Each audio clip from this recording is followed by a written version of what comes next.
So what we do is mimic nature, but because we have so much fragmentation nowadays, like highways and roads and fences, that we just cannot take everything down and then free the bison. So don't tell me how much rain you get, tell me how much rain you can infiltrate. But the work we're doing on the ground is really so beneficial, to the weather, to the flooding, to the droughts, to the wildlife. We are actually trying to make the rancher resilient. I mean, like pretty much independent of inputs. We have such a beautiful tool, which is the livestock, like cattle, that it will help us fertilize. So why are we trying to do everything with the cows? That is my question.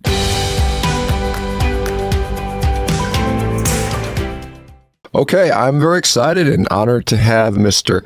Alejandro Carrillo, hopefully I said that, joining us. He's in El Paso, but ranches down in Chihuahua, Mexico. And my understanding is you've transformed the desert in a way. And Alejandro, tell me a little bit about your background. How did you get into ranching? Was this something you inherited from your family, or what drove you to that? Yeah, thanks for having me today, Shawn. I'm pretty honored to be with you today. Yeah, I'm on the fourth generation of ranchers in the family. And unfortunately, the original ranch was lost by my granddad, and my dad got to go and work at the bank when he was 14 years old. But I think he always got in mind to buy a ranch. So we bought this ranch like 45 years ago. And I spent all my summers in the Chihuahuan Desert. I don't know if you're familiar with the Chihuahuan Desert, but it goes like 4 states in Mexico and 2 or 3 states in the US. It's the largest desert in North America. Does that include parts of Texas, New Mexico, Arizona at all? Is that considered? I know the Sonoran Desert is maybe sort of Arizona, but yeah, I lived in New Mexico and Arizona, so I probably lived in part of the Chihuahua Desert. Perhaps, I think most likely. Unfortunately, the desert is still expanding, John. We've been experiencing very hot weather, very extremes and things like that. And I feel that we as ranchers and farmers, we have a lot of responsibility, and we can do a lot of things to reverse desertification. Yeah, that's something that, as you probably are aware, Alan Savory has talked about extensively for many years. I interviewed Alan several years ago, and desertification, which is clearly occurring, is a problem. Explain to me what you do as a rancher and how can you mitigate that, or how can you change, how can you impact that? Yeah, I was telling you that my background is in IT. So I ended up studying computer science. I worked some time in Mexico, most of the time in the US. When my dad turned 70, he asked me to help him at the ranch. But I really did not want to do ranching the conventional way, because you do good 1 year and then you do bad like the 3 following years, and it's getting worse and worse. And I was very fortunate that in the state of Chihuahua, Mexico, we have very good holistic management practitioners who Alan Savory trained. So I took my training in 2006. And for me, listening to what my dad, particularly my teacher, has to say, it really makes a lot of sense. And in few words, Shawn, if you ask me what we do, we try to mimic nature. Because in a lot of places, like in North America, the original, even though you may, for example, go to Salt Lake City, and you may say, Alejandro, that is a desert. It didn't used to be that way. For example, we have a good reference, our historical ecological perspective, where there was, for example, the Spanish priest. They were trying to find a road from Santa Fe to California. And when they approached Salt Lake City, they said that they had never seen such a beautiful grasslands. So think about the degradation that has been taking place in the last 150 to 100 years. It's pretty impressive. So what we do is mimic nature, but because we have so much fragmentation nowadays, like highways and roads and fences, that we just cannot take everything down and then free the bison. So we use livestock. And when I say livestock, I say cattle and horses and donkeys or whatever is, or sheep, goats, trying to do this herd effect in such a way that we constantly move our cows. In my particular case, we move our cows twice a day, trying to mimic that constant movement. But we use electric fence. There's a few ranchers are actually using virtual fence, which is colors on the cows, so you can actually restrict how far they can go. In our particular case, we use electric fence, which is pretty simple concept, and the cows respect it. And we've been going from bare ground to pretty much grasslands. Grasslands that in some spots of the ranch, we can grow 7-8 feet tall grasses, the native grasses. We haven't really seeded anything.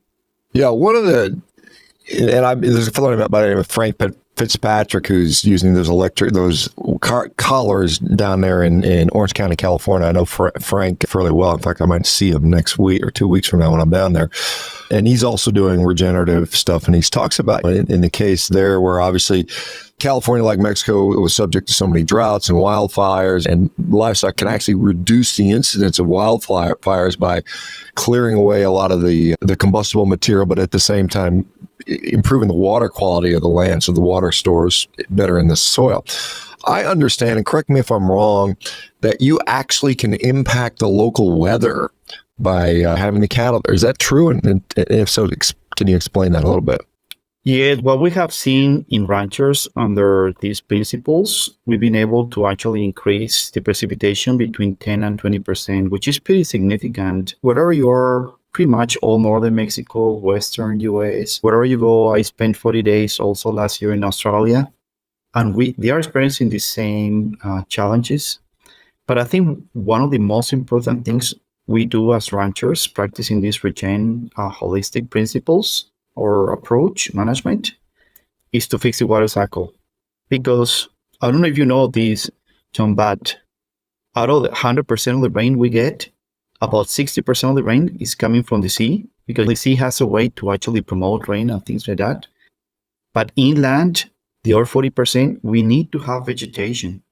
We need to have vegetation. We need to have that evapotranspiration, not only evaporation, but evapotranspiration, where you're able, first of all, to infiltrate the rain through all this aggregation in the soil. And then that will go back to the sky as living water with aerial bacteria. So it will actually seed the clouds again with bacteria that is coming from the plants. And that's how you start getting the water cycle again working. First, as Alan Sever defined it, effective rainfall.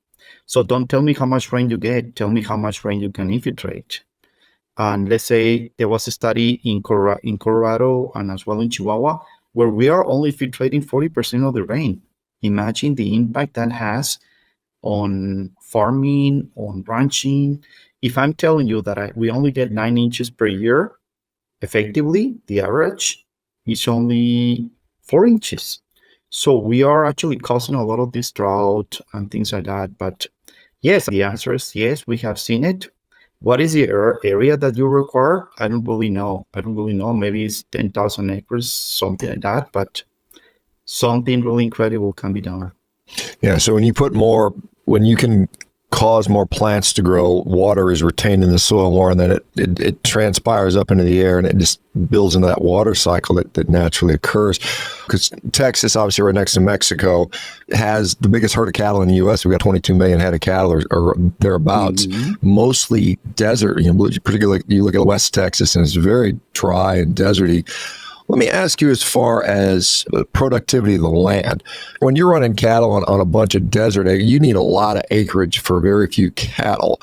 Are you able to, by impacting the productivity of the soil, improve that ratio? Instead of saying one cattle needs 100 acres or something like that, now maybe you need less. Is that something that happens? Yeah, definitely. I think what's really breaking apart ranchers is the inputs. It's all that, because remember, as you degrade the land, then you need to bring that from somewhere else. You need to see the impact of cattle managed conventionally, not only within the boundaries of the ranch, but what needs to be produced outside of the ranch. That's why one of our goals when we work, because we work with a lot of ranchers, assisting or consulting with ranchers, our first goal is how can I make that rancher more profitable? Because we can be very productive, but at the end of the day, is how much money is left on the rancher's pocket. So as you grow more and better grasses, then the ranchers are going to depend less and less on so many inputs. And also you have to add here, Shawn, that we need to also work on the genetics of the cows. We need cows that actually are going to work for us. So it comes like the other part of selection and culling of the cows that will work on your land. But yeah, we focus first on making whatever number of cows ranchers have to make them profitable. But also, as you produce more and better quality grasses and plants in general, then you will be able to increase the stocking rate. How many cattle you can run? For example, in the remember that we're dealing with nature, and nature is there's so many variables that you need to deal with. When you cannot stand still as a rancher. You're actually going forward or going backwards. For example, a rancher tells me I'm about the same time, I'm about the same as 10 years ago. Oh, I have to say, most likely you're just going downhill. But the whole idea of this is for you to keep like this continuous improvement, this regeneration, as we call it, of everything. And for example, here in the it used to take 100 acres per cow in the Chihuahuan Desert. Now we're into 200 acres per cow, which is incredible. But what we have been able to do at the ranch is to right now we're at a 40 acre per cow, and then we're planning also to get to the 20 acre per cow. So some people that says that, oh no, you cannot feed the world because it will take a lot of land to feed all those cows. Even just in my region, if all my neighbors and myself, instead of having 2,000 cows and we manage the proper way, we will be able to increase that to 10,000 cows. So there's so many benefits, John, that this is pretty impressive. I work with the conservation organizations in the US, including the US Forest, American Bird Conservancy, Audubon, and there was a time, John, that we got a big fight between ranchers and conservationists because I understand when you manage conventionally the cows, it's a problem. But when you mimic nature and you keep those cows moving and really good, well-being, happy cows, you pretty much rewilding the place. We have now plenty of deer, plenty of wild pigs, golden eagles, foxes. It's incredible, even antelope. It's incredible the environment you can create. Not only the water, as you mentioned, not only the bottom line of the rancher, but you are creating a very livable habitat. Yeah, it's amazing what you can do to transform the landscape and improve the biodiversity. And it seems like just an all-around positive thing to do. In the United States, one of the reasons we have such an industrial-based agricultural system, the CAFO system, was for productivity. I think it was maybe after World War II, and then the 1970s, again, it was expanded in the name of increased yield. What is the situation been in Mexico? Is it very similar to the U.S. and that we just basically farm the same way and the same incentives from the government are there? Or is there something different that you see potentially? Yeah, it's a combination because the great diversity of ecosystems that we have. So mostly on the coast and southern Mexico, they go almost directly from the ranch to the processing facility. But the whole central Mexico, more high deserts and high plains, they usually go to small feedlots. And that is one of the challenges we have as ranchers, that we are very used to that model, that in order for us to get more money, we have what we call high maintenance cows. But now we need to change or move from cows that really depend on a lot of inputs and can do pretty well on the feedlot into cows that can actually perform on just only like a plant fed or grass fed base. Yeah, you mentioned genetics. And so what was in the U.S., the Angus cattle has been very well popularized. There's obviously several breeds and many crosses. But what are I heard somebody talk about Shona cattle or things like that. But what are the cattle that are better suited to this type of environment? Because as you were, all right, you got to match the cattle genetics to the environment they live in or they won't do well. So what kind of animals are you looking for? Yeah, we definitely will not go as far to the extremes. I will not have a dairy cow in the desert, right? Or a Brahma cattle in Canada. But the reality right now, John, is that there's more difference within a breed than across breeds. You're gonna have like high maintenance Black Angus and low maintenance Black Angus and so on. So we don't really get to cut into breeds, but more, okay, you try to find cattle of the breed that you want, right? Because we as ranchers, we all have our preferred breeds. Some people like red color, some people like black color, things like that, or and so on. But at the point where you actually source these low maintenance cattle, that's where really that is the beginning of a journey where, for example, we're moving twice a day for cows. Then before we actually open the gate, then we always wearing like two hats. The first one is the predator hat. So if I determine that I'm gonna be selling cows that are actually lagging behind the herd, then let's say 24%, if I'm calling every month, then I'm gonna get rid of the bottom 2%. So I'm always trying to keep that herd clean, in good stage, like in nature, right? But instead of us as predators killing the cattle, we actually take those cattle that are struggling, like in body condition, in herd code, lack of fertility, they are not raising a good calf. So we're constantly culling the cows, and then we're also promoting the genetics from within. So if we have a very good cow that is actually have a calf that looks like a little bull and is a good cow, then we leave that as part of the bull battery. So it doesn't really matter much. There's obviously, as you say, the Machona that brings good genetics into the herd, but most people do practicing this were pretty open to use crossbred cattle, Hereford with Black Angus or Black Angus with a little bit of Machona and so on.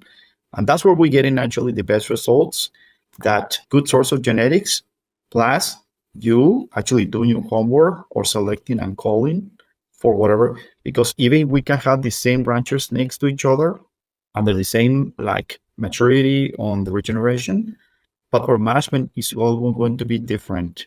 So the best cows a rancher can have is the one that they already have. It's just that we need to be more hard on the calling process.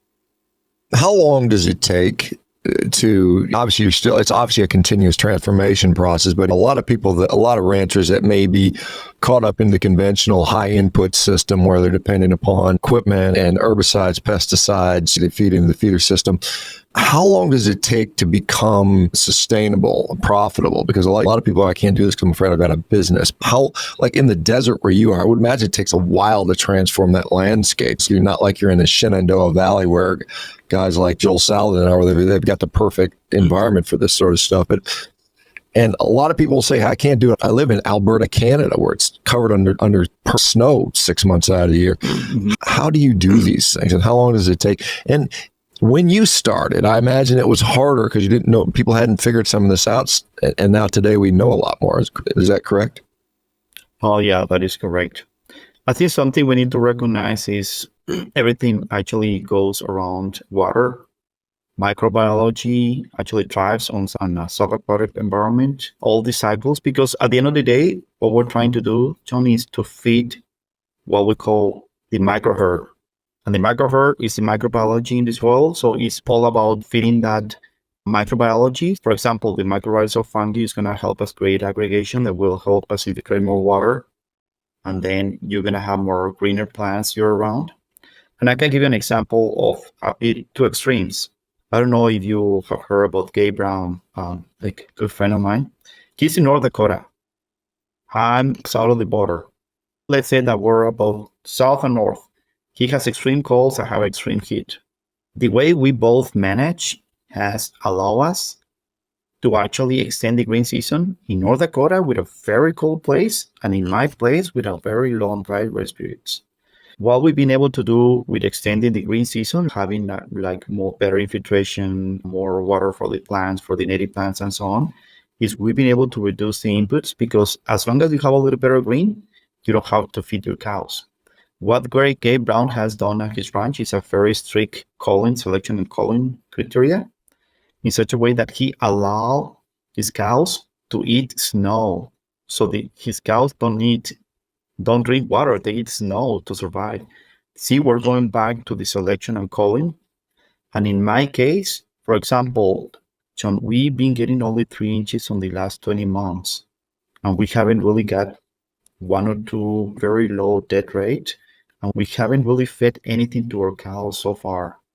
So that's actually building a very resilient system. Now, the other thing, John, as part of your question is, how long does it take for a rancher? We know now what needs to be done, even on a very brittle, dry environment like mine. And I do work a lot with the ranchers in the Western US. And every time we go to a rancher, it doesn't matter how much we talk or what we speak about it, they need to see results next year, even at a small scale. So one very strong recommendation we gave him, because you can go to a ranch and actually advise at ranch and for 1 day, 2 days, but the rancher is always gonna ask, so what should I do tomorrow? That is great. You're talking about your results and everything, but so we always give homework to the ranchers. So we go to the ranch and they show us the best places.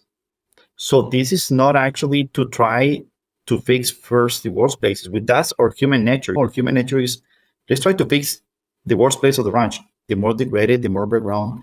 You can see this. You should see this as an investment. So where I'm gonna put my time and money, where can I get a faster return on investment? So we ask the ranchers to tell us, show me your best pastures. That's where you're going to start at a small scale, because that means that you're putting a novice grazer on the best place. And if he has, let's say, 10 different grasses, then he should strive to get 50 to 100 different grasses and plants. So that's a very important strategy we've been using. So they can see, for example, if they have a riparian area, then riparian area, sometimes people fence them out because of the cattle. But if that is a short duration, long rest, then they will get a pretty good results. We have actually convinced ranchers on their own land, not having to go, let's say, from to my ranch, that if they do this short duration, let's say only for a couple of weeks, daily moves, small paddocks, they will see incredible results, incredible return on investment. Because remember that the livestock, I don't want to talk only about cows, but let's say cows bring these great tools, which is the hoof impact, the manure, the urine, the saliva, and even the act of breathing to actually bring the biology that is lacking in our soils. A lot of people that I know that talk about regenerative agriculture talk about it's so much about building soil and obviously that environment. But at the end of the day, you still have a product that you have to sell. And people pay for that product based upon how their perception of how well it nurses them in a way. And Yes. one of the criticisms a lot of people will say about a grass-finished cow is it's too lean in many cases. And I guess there's obviously some truth to that in many reasons, but it's not always. I've had some really well-finished, delicious grass-finished beef. I think it just takes more skill to do it that way, whereas the grain finishing is automatic at this point. You get a pretty consistent finish. It's all been formulated because it's all the same stuff. You're feeding everybody the same sort of TMR, total mixed ration. But when you get into a different ecosystem and you've got all these different inputs in there, how do you juggle that? Because obviously you want to do what's best for the environment. At the same time, you got to feed people and people got to want to buy your products. And like I know in a feedlot, you might put on 4 pounds a day or something like that, 2 kilos per day or something, depending on what units you're using. Whereas depending, I don't know how, either it takes longer instead of the 16, 18 months where somebody might finish their cattle on a feed system, it might take you 24, 28, 30 months or something like that. So how do you balance that part? Something we need to recognize, John, is that we cannot skip steps. I know some ranchers have been excited to actually get the product out, but we need to make sure that we go step by step and remember that we're not on our times, we're on nature's times. I know there will be places, as we talk about, like you go more to the eastern US where they have more rain and they could have actually faster results. But we need to be patient enough for us to be, because we only eat meat from a ranch. We have sheep, we have goats, we have cows, and as long as we are actually happy with what we have, then I think that's a point where we can say, okay, we can start selling some product too, because at the end of the day, we're selling health. We're selling health. We also want the consumer to have a great experience. And I think we know that fat actually brings a lot of nutrients, but in order for you to actually be able to grow consistently and finish an animal on grass or plant fed, not to be confused. You need to work again on the genetics and most of the problems we have as ranchers is genetics and nutrition. I know you focus a lot on nutrition, But in our case, we have a huge advantage as ranchers, which is the ability to actually select and cull. We need to be able to actually end up with a cattle that can thrive, not only survive, but thrive in our ecosystems. And what we do specifically in our ranch, we actually market heifers or mid-aged cows and cow. And the other thing is that we're probably used, John, to having a product year round.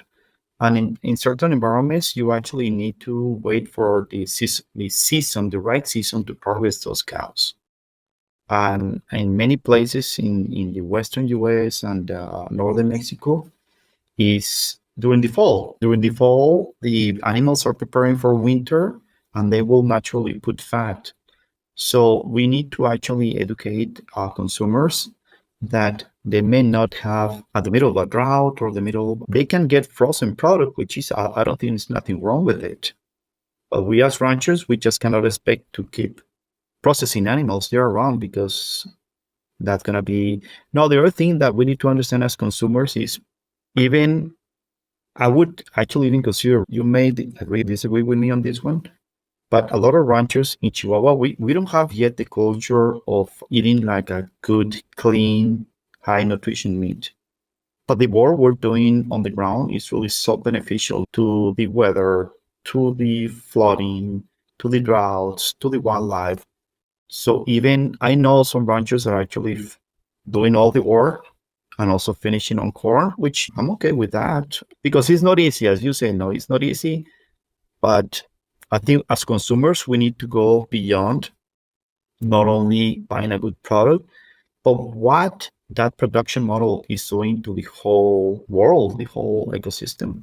You obviously are exporting your knowledge across the borders, other parts of the world. When you look around at like I'll put, for instance, as most people don't realize this, but India has the most cattle in the world. Some are water buffalo, but they've got 300 million head of cattle. It's the biggest by far. U.S. only has 90 million in comparison. Mm-hmm. And I don't know how many Mexico has, probably, I'm guessing around 20 million head of cattle, but you may know that better than I do. But when you look around at the way ranching is carried out throughout the world, and people are worried about sustainability and the impact that it has on desert or the greenhouse gas emissions and so on and so forth. What is the potential that you see there? I know guys like Alan Williams in Alabama at Joyce Farms has talked about if we could convert X amount of U.S. land into regenerative land, we would literally solve any issues around carbon emissions for everything. What do you see? What do you see the potential is if, like, they made you the king of the ranching and you got to tell everybody how to ranch? Not that you'd want to do that or anybody listen to you, but what do you think the potential is out there compared to what we have now? John, and let me share with you a story where I was in a UN convention in India. I'm always promoting this. It's changing for the positive side. Now they're considering grasslands as really a key habitat, which is probably at least one per, if not more, on the world, grasslands, which are desertifying. So when I approached the delegation of Germany, they said, oh, no, cows are destroying the world. And let's just give me the opportunity to give you a presentation. So they gave me the opportunity. And then we need to consider, because that delegation of Germany, they told me it takes this much water, this many liters to produce a kilo of beef. But reality is, on the filtration tests that we have done at the ranch and nearby, the difference between those infiltration tests, like how much water I infiltrate right from the rain, the difference, and then I extrapolate that to my ranch, which is a 30,000 acre ranch, I could meet the water needs just by the difference in management of 100,000 people for a full year. Think about that. We are actually struggling with water in many places. But yeah, it's immense. It's just so huge, the benefits that I'm glad that people like you give us the opportunity to share some of what we are seeing. Because one of the beautiful things about this, John, is we're seeing the results. We're not planning. We're not thinking we're going to do this. The results are there for people to see. Yeah, one of the things you mentioned was the potential for a hybrid system. And because in the United States, we have a lot of small cow-calf operations. In fact, most of the ranches are cow-calf with 50 head of cattle or something like that. They could be run in a regenerative style and still sent to the feedlot, and you'd still get some benefit. You still get to probably a significant benefit to the landscape. The question I have for that is, how do they make that economically feasible? If you're not, because a lot of people are direct to consumer and they find that because in our system, as you probably are aware, a lot of the ranchers, they get, I think it's like 14 cents on the retail dollar, where it used to be much more. So it's gotten really challenging to make a living. So a lot of people go direct to consumer, which is a whole new set of problems, and you got to figure those out, the shipping and marketing and all that stuff. So it's a difficult challenge. But like I said, there's all kinds of hybrid systems. You cover crop systems, there's silvopastures, there's a lot of ways you can do this. What is your impression on, because obviously some of this is supported by the government, some of it isn't, and different governments around the world. And there's some people to say, hey, let's just replace all the meat with factory grown magic cell meat or something like that, which I don't think is going to happen. I don't think it's actually technically even feasible at scale. So what is your impression of the direction, the way things are going? Are you optimistic? Are you pessimistic? I talked to Will Harris a while back, and he sounded pretty pessimistic, to be honest. And I was disappointed to hear that. But what are your thoughts? I think it's very difficult for us to change when things are going fine. That's why holistic management at the beginning really didn't have much traction, because ranchers still have biomass to spend. Now that we're against the wall, now people are listening. We have way more younger people getting on board, which I'm excited about it. Now you have, so for example, here in Chihuahua, we can actually organize like a convention, and we can put together more than 1,000 ranchers. And I can bet you that more than half of them are young people. So I'm excited. I know we have a big challenges, but on the other side, we know we have a solution. Now, the other thing is that we need to separate, for example, talking about the ranch level, the ranch and the marketing company, marketing grass-fed. I think, and we do strongly believe, that the ranch itself needs to be profitable, and then the ranch will sell that to the grass-fed market. They're already buyers of grass-fed. If you don't want to get into all the trouble of marketing the grass-fed, because it's a different business, then you will get the benefit, because remember, Shawn, that we are actually trying to make the rancher resilient, pretty much independent of inputs. We have such a beautiful tool, which is the livestock, like cattle, that it will help us fertilize. Remember that we work with the bird guys. That's why we call the bird conservation organizations. And they do the transects of the ranch. They count the birds coming from southern Canada, northern US, and they pass the winter in the Chihuahua Desert. And they are really pretty happy with what they're seeing. And they also count the plants. We started with just 10 different grasses. Remember, we haven't really seeded anything. Everything is native. I think the seed bank is there. It's just that nature is actually... See, when you go to New Mexico, for example, there's so much bare ground and so much dying grasses, but the seed is there. The seed is actually being stored there by nature. What we need to do is to change the conditions for what we want to germinate. And yeah, pretty much that actually defines what. But no, we're pretty focused on the ranch itself to be profitable, to keep money, and then also to be resilient and independent of so many inputs that we're throwing. Remember that we not only work with livestock, we actually do not use chemicals in such a way that we allow the dung beetles. I don't know if you're familiar with the dung beetles, but these are these beetles that actually put manure into the soil. They put 60%. If I go to a ranch and I see a cow pile just standing there oxidized, you're actually wasting half of the effort that you're doing with these regen brain principles. We want that cow pile, that manure, to be put into the soil with the dung beetles. And they also reduce the fly population by 90%. So we need to work with every creature we have on hand to help us on this regeneration.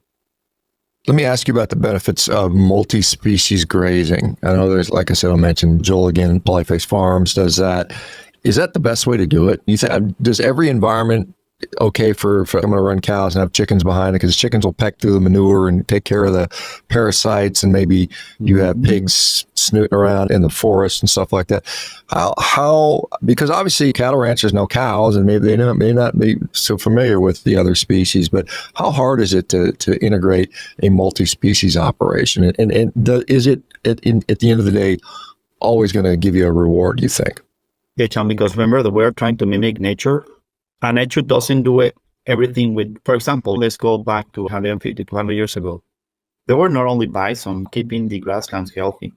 You have antelope, you have bighorn, you have elk still, and all of them together, including with the predators, they actually create these beautiful, hard, fertile lands pretty much across the Midwest and across the Western.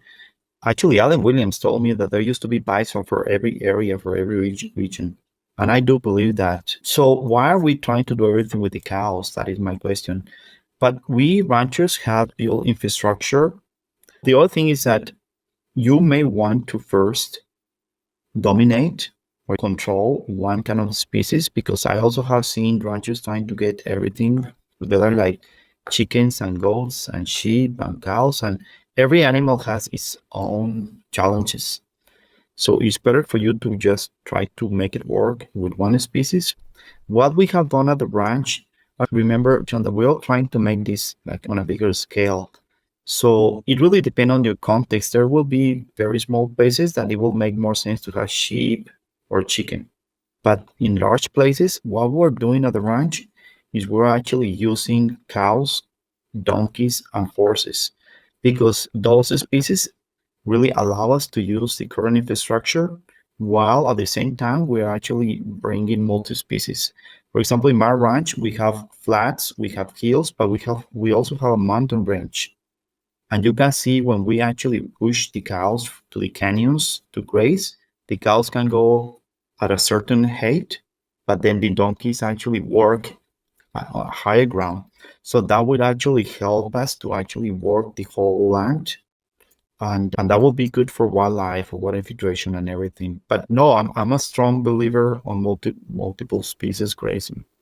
And I've seen a lot of people adapt to multi-paddock, what do they call it? Adapt to multi-paddock grazing or something, amp grazing. They have different names for it, holistic, regenerative. It's all over the literature. When you move cow, and you like to do that twice a day, and I don't know why some people do it once a day, some people do it every other day, some people do it once a week. I don't know what the frequency, what determines it. Maybe it's the environment they're in. Is it the same for every species? Maybe not pigs get to run around in the trees for a longer period of time, but how do you, obviously I guess there's somewhat trial and error, or do we have it down to a science where you can say, hey, if you're in the desert, you need to move your animals this frequently to get the best result? Do we have it to that level yet? Yeah, I think the more often you move the animals, the better, because you see, for example, we still can see the migrations in Africa where they just keep moving. And so the tighter, the more the herd effect, the better. Actually, the other thing that we have found out is bigger the herd, the more the impact, even under the same kind of pounds per acre. That's why we know some places where they are combining their herds. Obviously, we always have the limitation of water, how many cattle you can have or how many cattle you can water, right? Because we don't really see much of a challenge to grow grass, but actually to put the water where they need it, that is the challenge here. Yep. I'm not sure if I answered your question. No, that sort of makes sense. I guess some of the technology, because I know, like you mentioned, some people have collars they put on the cows and they just draw fences electronically without having to actually physically move them. Now, what I had heard was like, it works for most cattle, but some cattle are stubborn and they ignore it or something like that. What technology is that? I know there's people that have a satellite imagery where they can pick the best grazing areas and they can decide by that. How much technology is there to support this, or is it still a lot of just hands on the ground, on horseback, figuring it out? Obviously, you land after living there for a long period of time, but can you come into somebody who's never done this and say, hey, look, we can use these technological tools and really make it more efficient so you don't have to spend 10 years struggling and you can do it a little quicker? Yeah, I think technology is going to help. It's still evolving. I think there's some remote sensing or satellite technology that is helping us identify how much forage is left, which is a very important decision. We are actually pretty conservative now. that we always leave more forage than what we need. For example, in 2022, we got a good rainy year and we have forage for a year and a half. I'm glad we did that because in 2023, we had a pretty tough drought, the worst in the last 80 years. And we, about a week ago, we've just finished with the 2022 grass. So that's pretty cool to be more conservative. For example, the virtual fence is still evolving. I wouldn't be able to do what I do with virtual fence because they are still have a limitation on the batteries. Like I only get my cattle like once a year to the corral, but if I would do this with virtual fencing, I would have to replace the batteries every 3 months. There's still way to go.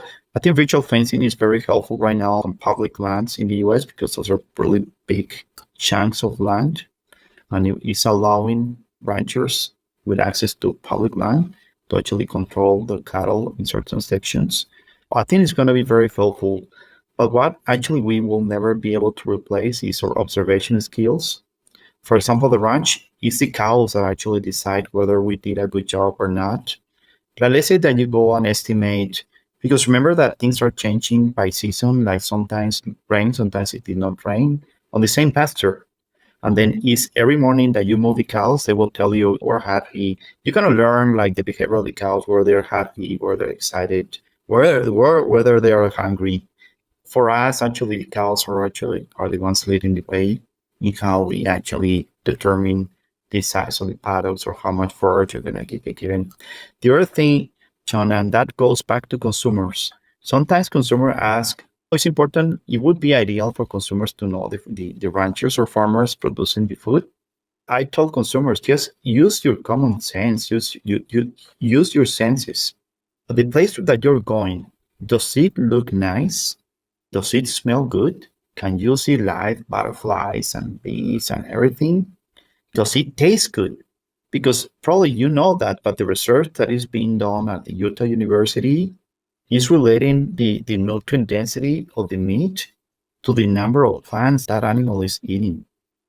So that is so critical for us as ranchers, not only to actually lower the inputs, but also to provide a better experience and more nutrient dense meat for the consumer, to promote diversity in your plant community.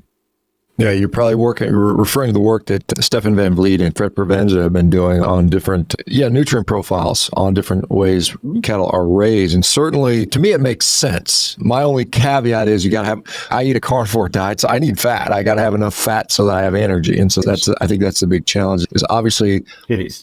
Diverse forage is great, but you still have to figure out a way to put energy into that food so I can get energy from it. Is my personal dietary preference and the preference of many other people that are adopting this sort of crazy meat diet. What is the climate like in Mexico? And I don't mean the temperature and the weather, but what is it like with regard to meat consumption in Mexico? Is a Mexican government, I know you guys just elected a new president and all that stuff, but is there sense that we need to stop cattle ranching, we need to change the system, we need to cut back on meat consumption?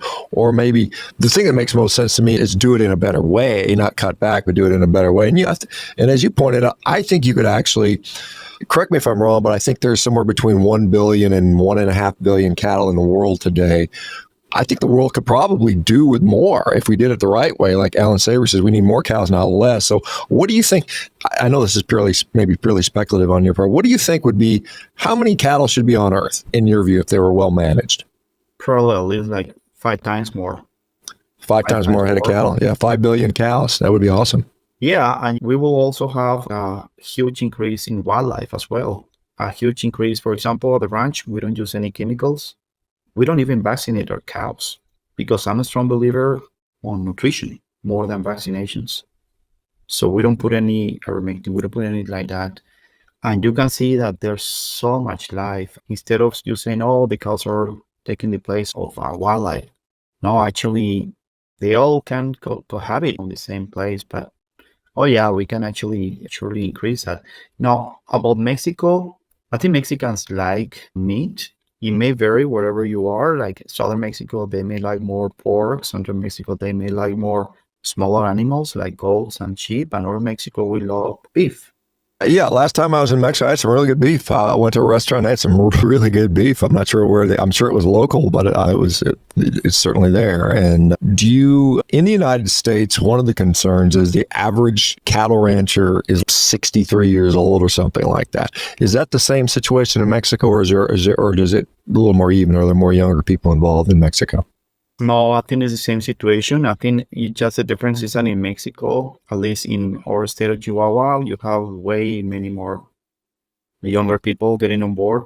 I have actually seen in the States that younger people getting, even city folks wanting to farm, but it's actually the cost of land that is actually impeding that entry point for younger people.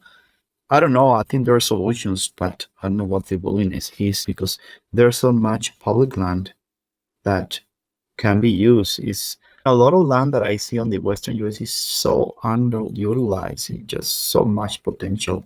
You're talking about like 10 times more potential than what you're seeing now. Yeah, I imagine you talk about if you look at Mexico, New Mexico, Arizona, West Texas, you could probably stick another 100 million head of cattle on that, probably, I'm guessing. I don't know. You probably know that better than I do, but yeah. I just came back from Washington and Montana, and obviously there are some places in Washington, Western, that are pretty non-brittle, but a lot of those states are actually way below their potential. Oregon and California and so on. Yeah, I would imagine particularly Eastern Washington. I live in Western Washington. There's cows literally a mile from my house. It makes me happy because I see the cows. I'm like, oh, good, there's food. But there is so much more potential that we have. And I think the point that you make is that if we put more cattle on the ground and they restore the biodiversity, we get more landscape, not less, because one of the criticisms is if we look at the biomass of animals on the world, most of it is domesticated agricultural animals, and there's very little wildlife, less relative. Yep. We could change that, but it's not by stopping animal agriculture. It's basically by improving it is what would do it. At least that's what you're telling me. And let me tell you something that I have noticed. Let's put, for example, in New Mexico, even if we get all the ranchers to know regenerative principles, and let's say that they have experience, we don't have enough cattle to revert desertification. Now we're like in a vicious cycle where ranchers are keep destocking, like lowering the numbers, and then there's parts of the ranches that they don't have water or they don't have enough cattle, that the grasses are dying. Because remember that grasses evolve with bison and with grazers, and they need to be grazed at a certain point, otherwise they will die. So I think we have nowadays more desertification because of the lack of grazing than overgrazing. Yeah, you see that. More deserts, more wildfires because of the lack of grazing. You choose, and to be clear, and again, Alan Savory talked about it when he was talking about elephant populations, why they culled so many, because if they are allowed to graze in an unmanaged fashion, they actually are degradative to the environment. The whole Greg Judy introduced me to the term the Columbus strategy. You just go out there and you let them go in May and you find them sometime in October. You don't really care what they do. They just go in because they'll just eat it down to bare dirt, what they like, and skip everything else and keep doing that. So you have to manage it like a predator might. And yes. I guess that's it. Is that a challenge on that many in the desert with that much acre? Because you have so much more space there. Whereas if you're in a lush, verdant, beautiful pasture where you can tightly graze everywhere with a shoulder to shoulder, but I can't imagine they're shoulder to shoulder out in the desert, are they? No, they could. It's incredible. The upside potential of this, let's say in the Chihuahua Desert, is incredible how much grass you can grow. We have the recordings of the Spaniards that came to this area. And this area even didn't have a mid-size. It was all tall grasses, as tall as the saddle. So you can see it was like a completely different world. And that's what we really wanted to get it back, because they also recorded like the weather, and they said that it used to be very nice weather. I mean, you can record the temperature in summer on bare ground, and it will go on the ground. It will go to 110 Fahrenheit. Wow. Now you get to my ranch where there's grass, and it goes down to 75. So multiply that makes a big difference. Millions of acres. And now we have... Yeah, so you get some of that reflective heat that's actually causing environmental issues. So that's quite interesting. What do your neighbors think? I'm sure you got neighboring ranches. Are they like adopting your? They have to see that they're on bare grass and you got green grass in the spring and probably early summer, and they have to notice the difference. Are they any of them converting? Yeah, for me, it's so critical to get my neighbors on board because what's going on in the Chihuahua Desert is people are just giving up, and at least on the Mexican side, nobody's buying those ranches. I don't want to be the last one to be there because that's not going to be sustainable. So this is definitely a community effort. And we talk about the microclimate. Out of my 4 neighbors, 2 of them are on board. I'm pretty excited about that. Probably there will be that your neighbor doesn't want to change today. That doesn't mean that it will not change tomorrow. It took them a few years to actually start seeing, and now they're on board, and I'm excited about that. But I think we all ranchers need to work first of all on our community or neighbors to actually benefit them, but also we benefit from that. What, because you mentioned, particularly in the United States, I think the average acre of farmland is now going for $8,000, which is incredibly high. I don't. What does it cost? What does an acre in Chihuahua Desert cost? It's got to be quite a bit cheaper. But because you could maybe attract some people that if your neighbors don't want to do it and they want to sell it, maybe someone that's interested in regenerative agriculture would be willing to buy that. What does an acre go for? Oh no, it's $200. $200 an acre out where you're at. Yeah, well, there's a lot of it desert too, of course. I so think it's a little more. That's why some Americans are looking for land elsewhere because there's knowing what we know about how to actually regenerate land. It gives you really a lot of opportunities, but they may not be probably within the US. There are still opportunities in the US having this knowledge. Don't get me wrong, but there's also opportunities many places around the world. Do you see any countries, it sounds like you traveled throughout different parts of the world, that get this and are really on board with this? Because I think in the U.S., there's a few people talking about it. I don't see any like national urgency to do this. There's a couple politicians that might get it. Do you see any countries that are saying this is the way to go and we're going to fully adopt this? I think that might be a good experiment to see because some of the smaller countries could do it, each shift more easily. Yeah, I think South America has been a good strong reference for grazing management for many years, like Argentina, mostly Argentina, I would say. Uruguay, they completely depend on their beef industry, meat industry. Australia is also making good inroads because also Australia is an economy that depends a lot on the primary industry, mining, but also livestock. Yeah, they are actually investing. Also, the US is investing a good chunk of money on agriculture, which is pretty positive though. But other than that, I really haven't seen much in other countries. But I think it's getting pretty strong now. Alejandro, unfortunately, you've already come through an hour, so we're just about out of time. I think you have some social media. What's the name of your? Where do people go to find out if someone's interested? Maybe they want to start their own ranch or want to learn what you're doing, or maybe support you in some way. Where do they go? They can go to, or let me type it here. We have a website called Desert Grasslands, and also you can go and find us on Instagram under Damas. Damas, LASDAMAS Ranch, Las Damas, right? The ladies, yeah. Yeah, also, the ladies ranch. They can search my name on Facebook and LinkedIn. Yeah, I just found your ranch on Instagram, so I'm going to go ahead and follow that. And I assume you've got like before and after pictures before it gets regenerated, which is always impressive to see that sort of thing. So that's neat. Alejandro, thank you for spending the time here. Thanks for being a rancher. I always want to tell people that feed me, thank you, because it's a hard job and I would be hungry without you guys. So thanks for doing what you're doing. Keep up the good work and spreading the message. And I'll try to do my part as well. So thanks so much. I'll eat more steak than any other stuff. All right. Have a wonderful day. Thank you. Bye.